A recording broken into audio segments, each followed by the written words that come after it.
masantésexuelle.com, c'est si bon d'agir.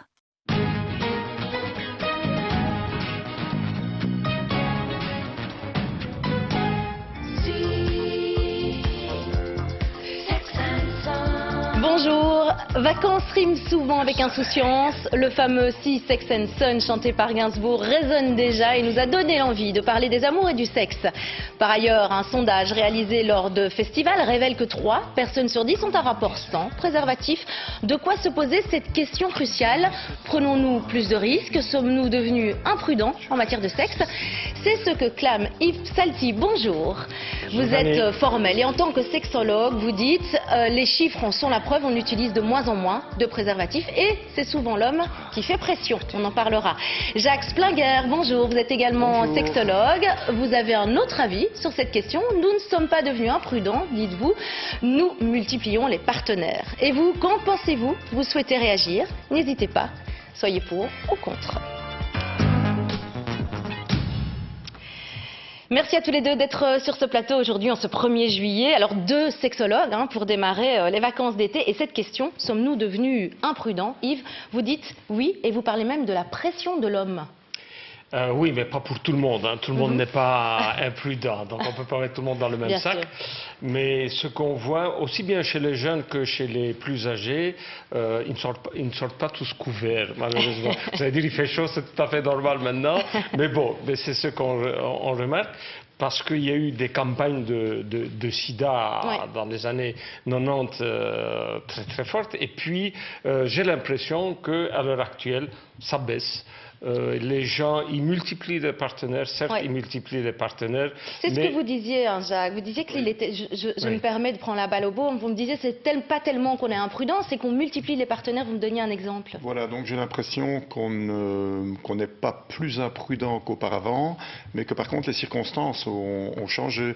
On constate ainsi que si l'âge de premier rapport sexuel est stable depuis une trentaine d'années, c'est-à-dire vers 17 ans, par contre, la multiplication des partenaires a fortement changé au cours des 30 dernières années. Concrètement, ça veut dire qu'à 20 ans, on a eu plus de partenaires en 2015, on va dire, que ce n'était le cas dans les années 70, par exemple. Oui. Ça veut dire quoi? Qu'on a banalisé aussi le sida? Que c'est devenu quelque chose... Qu'on a banalisé... Le problème, voilà, justement, quand on parle des IST, donc on parle toujours du sida. Or, le sida, ici, en Europe de l'Ouest, malheureusement, c'est pas celui qui est le plus important.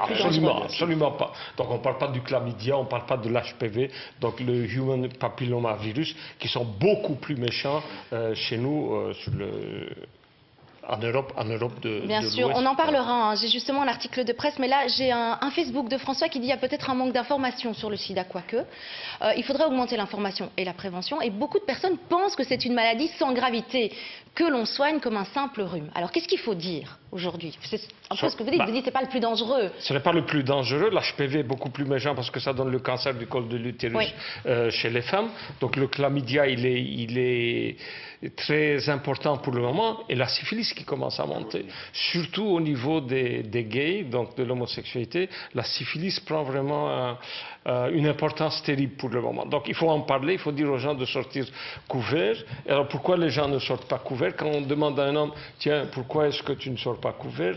Il va dire, oui mais docteur, vous savez, la sensation est moindre par rapport... En fait, absolument pas. C'est pas question de sensation. C'est qu'en mettant son préservatif, il a peur de perdre son érection. C'est pour ça qu'il ne met pas. Vous évoquiez aussi le milieu festif. Justement, comme les festivals, vous disiez attention au danger. Et vous dites l'inverse par contre. Donc, quand je parle de milieu festif, ce qu'il faut quand même se rendre compte, c'est qu'il y a quand même 2 axes. Il y a la sexualité, en festival, comme vous le dites, donc chez les jeunes, mais on a aussi assisté vraiment en termes de multiplication de partenaires à une véritable explosion, par exemple, des clubs échangistes. Il y en avait, il y a 30 ans, il y en avait à tout casser une demi-douzaine en Belgique. Aujourd'hui, il y en a plus de 50.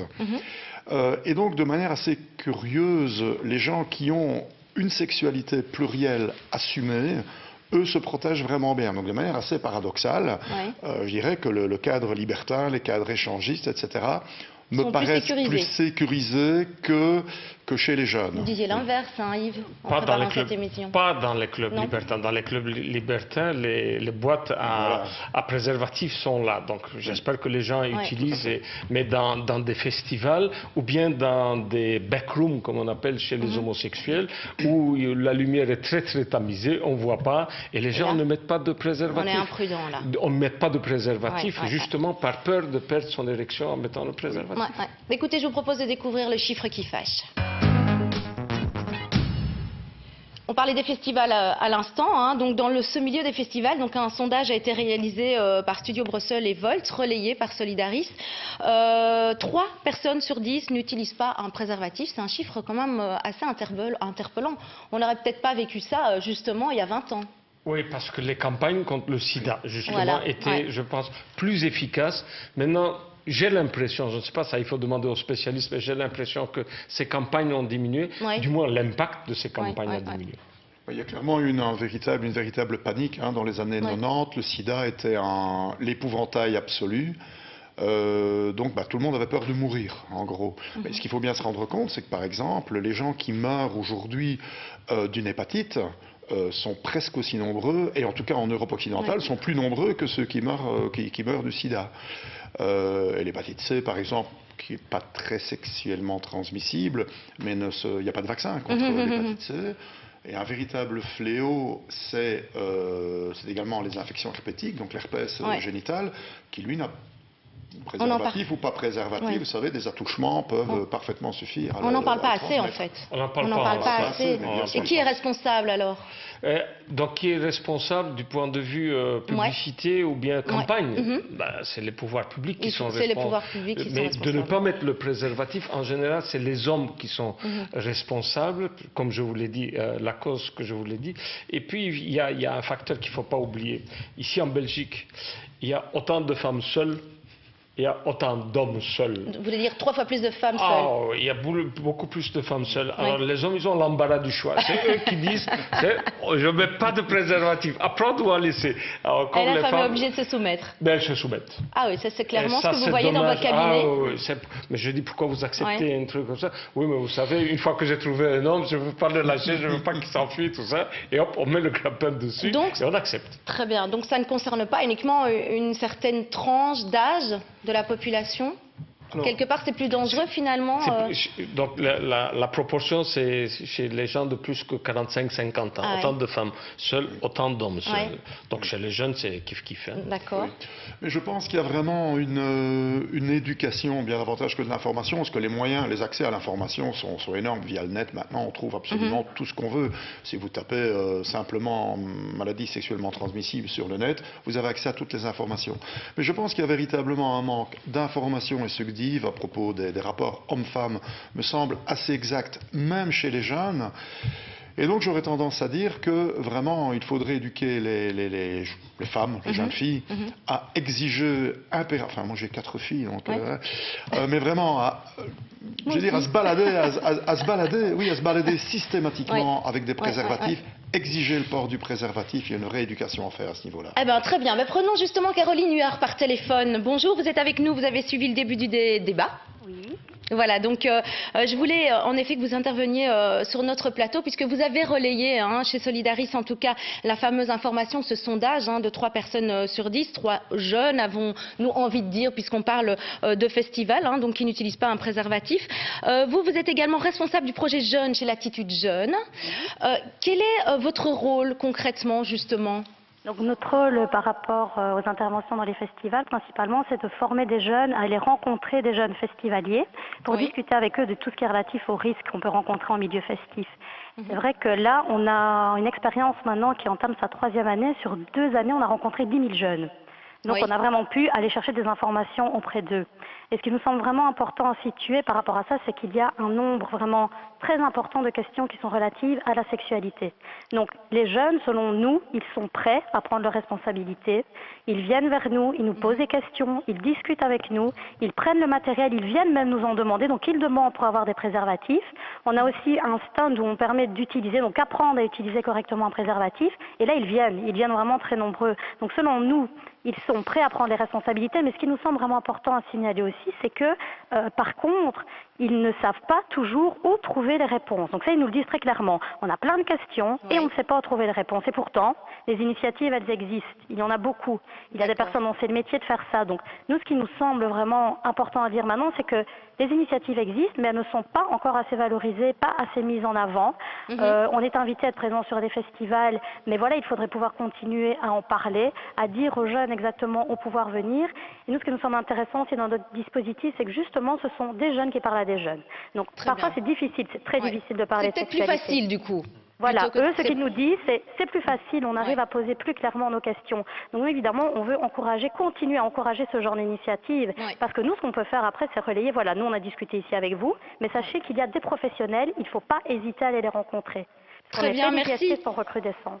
Merci pour votre intervention, Caroline. C'est intéressant ce que Caroline Huard vient de dire, parce qu'en fait, ils ne semblent pas informer ces jeunes. Et vous disiez à l'instant, mais si, tout est accessible sur Internet. Tout à fait, vraiment. C'est plutôt paradoxal. Les informations sont très nombreuses, elles sont là. Il suffit d'aller les chercher. Alors, il suffit de les lire et de les comprendre. On est d'accord là-dessus. Il y a un site qui s'appelle, en un mot, masantéssexuelle.com, où il y a vraiment une trentaine de sexologues qui consultent d'ailleurs en ligne. En ligne, oui, tout à fait. Et donc, où il est possible de répondre à toutes ces questions, et il y a en outre en ligne toute une série d'articles traitant vraiment de tous les aspects de la sexualité qui sont consultables. Vraiment, je veux dire, on tape ma santé sexuelle sur Google et on tombe dessus instantanément. Pour vous, c'est un danger, justement, Internet, etc. Parce que ça peut apporter aussi des informations qui seraient erronées. Ça peut, parce qu'il n'y a pas de suivi, il n'y a pas de contrôle, ça peut donner on trouve souvent des informations erronées et c'est difficile de contrôler tout ça. Mais l'information, elle est là, mais les gens ne le lisent pas, ils ne comprennent pas, ils ne vont pas là-dessus. Je pense que des campagnes comme ça sont bonnes, mais avec un support théorique aussi, de dire aux gens, si vous avez des informations à apprendre, vous voulez apprendre quelque chose, allez dans tel site ou bien dans tel endroit. Il y a une chose qui me frappe, c'est qu'on dit 3 festivaliers sur 10 ne se protègent pas. Alors moi je suis un enfant des 60s, donc j'ai fait ma jeunesse et tous les grands festivals des années 70. Je pense que dans les années 70, on était très au-delà de 3 sur 10. À mon avis, personne ne se protégeait, sauf pour des raisons de contraception. Donc c'est pour ça que je veux dire qu'aujourd'hui, les gens sont quand même plus prudents. À la limite, j'aurais tendance à dire qu'ils sont plus prudents, mais que les circonstances de la sexualité sont devenues telles que ça nécessite beaucoup plus de prudence que ça n'en nécessitait il y a 30 ans. Ouais, mais on parle que du sida que depuis 1983-84. Donc, et encore, absolument. J'avais relevé un article du Vif Express justement sur les infections sexuelles dont vous parliez tous les deux. Vous disiez il est vraiment là le danger et il est en effet les infections sexuelles sont réellement en hausse en Belgique. Alors il y a tout un détail dans cet article qui s'affiche en ce moment, qui ne date pas d'hier, mais qui est toujours d'actualité en effet. Et donc on parle de ces différentes. Est-ce que ça veut dire qu'il y a vraiment cette méconnaissance du danger aujourd'hui? C'est-à-dire que le danger est ailleurs, mais on n'a pas été informé. C'est ça, et on ne parle que du sida. Mais donc, pourquoi moi, je veux bien, donc là, François qui disait, oui, on donne pas beaucoup, on parle pas beaucoup de sida, mais moi je trouve qu'on ne parle que du sida. Et c'est ça le danger. Ben non, le chlamydia, l'herpès, les condylomes, tout ça sont beaucoup plus importants qu'en Belgique. Donc c'est le papillomavirus, le les condylomes, le cancer du col de l'utérus. Qui sont beaucoup plus importants, comme vous disiez, l'hépatite aussi, qui sont beaucoup plus importants ici que moi je trouve qu'on ne parle pas beaucoup des autres IST. Mais il y a cette éducation sexuelle à l'école aussi. Est-ce qu'elle est présente? Vous me disiez qu'elle était présente. À l'école? Oui. L'éducation sexuelle, non? Non, pardon. Non. Alors, en Belgique, c'est très mal fait. C'est mal fait, oui. Oh là là, donc moi, ça n'existe pas. Il y a les VRAS, mais c'est des gens qui ne sont pas du métier, ce ne sont pas des sexologues. Donc moi, je les supervise de temps en temps, je vois les erreurs qu'ils font. C'est vraiment lamentable en Belgique, l'éducation sexuelle. Vraiment, je pense qu'il y a un rôle éducationnel, c'est pas tellement un rôle de prévention, c'est un vrai rôle éducationnel. Quand je parle d'éducation, je parle vraiment de faire entrer dans les mœurs. Je veux dire par là qu'à partir du moment où on n'a pas une relation strictement monopartenaire, je mets un peu de côté les polyamoureux, donc voilà, ce qui reste quand même assez marginaux. Mais si on n'a pas une relation strictement monopartenaire, il faut c'est préservatif, absolument. Et si on trompe sa femme?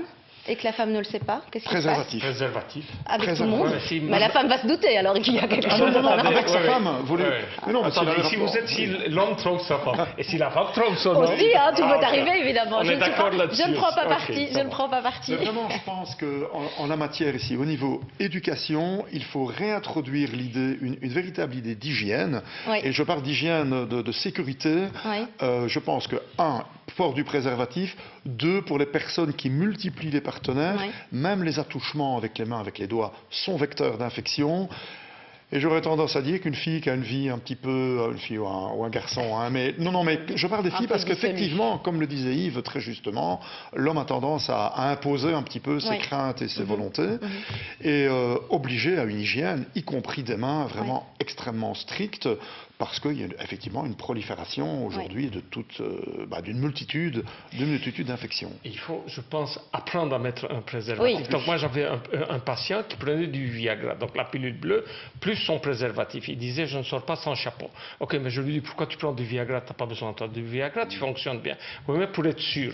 Alors, qu'est-ce que j'ai fait? Donc, j'avais reçu toute une boîte de préservatifs périmés. Alors, je lui ai donné 12. Et je lui ai fait cadeau aussi d'un chronomètre. Je lui ai dit, voilà, jusqu'à la prochaine consultation, vous allez ouvrir votre préservatif, donc il faut le chercher, l'ouvrir, vous appuyez sur le chrono et vous allez le mettre. Et vous allez marquer, aujourd'hui, premier jour, combien de secondes? Deuxième jour. Donc il avait commencé à 32 secondes, il a terminé en 6 secondes. Eh ben, écoutez, moi, il me reste 30 secondes pour vous demander, est-ce que c'est pas un contexte social, affectif aussi? Vous m'en faisiez part, Oui. cette imprudence. C'est un Très rapidement, il nous reste 30 donc, secondes. on est dans une période d'insécurité. Les gens ils prennent beaucoup de risques. Donc, probablement, c'est du côté les familles, ça ne fonctionne pas. Les jeunes ne trouvent pas du boulot et les jeunes, ils jouent avec ça. Ouais. Et donc, il faut sensibiliser. Pourtant, ils font du sport, ils mangent bio. Oui, c'est Donc, paradoxal. C'est très paradoxal, Ouais, hein, ouais. mais avec Ils ça, ils s'occupent jouent. d'eux, ouais. Et c'est dommage. Ah ben, nous sommes déjà à la dernière minute. Allez, je pense que vous êtes de toute façon tous les deux d'accord, hein. Il faut se protéger, mais top chrono, il reste 30 secondes pour vous, Jacques, pour convaincre le téléspectateur. Alors pour ma part, je dirais jamais sans préservatif, jamais sans se laver les mains, et si on utilise des sextoys, jamais sans désinfecter les sextoys. Ah ben, c'est rapide, dis donc, ben, vous avez... Et même dans les sextoys, Moi, je utiliser mettrais un préservatif. le préservatif Voilà, tout à fait, dans oui. les sextoys. Faire attention, donc prenez soin de votre... Ouais. Oui, les gens prennent soin de leur santé, mais prenez soin de votre santé sexuelle et essayez d'éviter d'attraper pour des bêtises, parce que, vous voulez jouer pour des bêtises, de mettre votre vie en danger.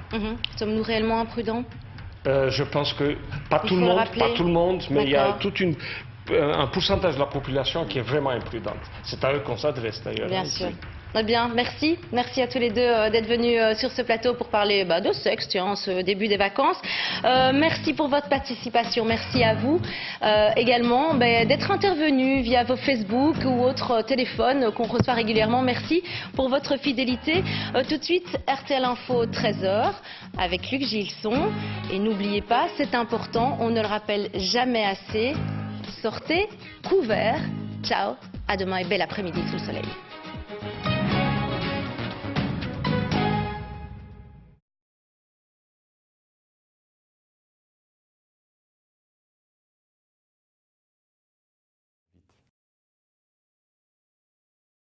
Ma santé sexuelle.com, c'est si bon d'agir.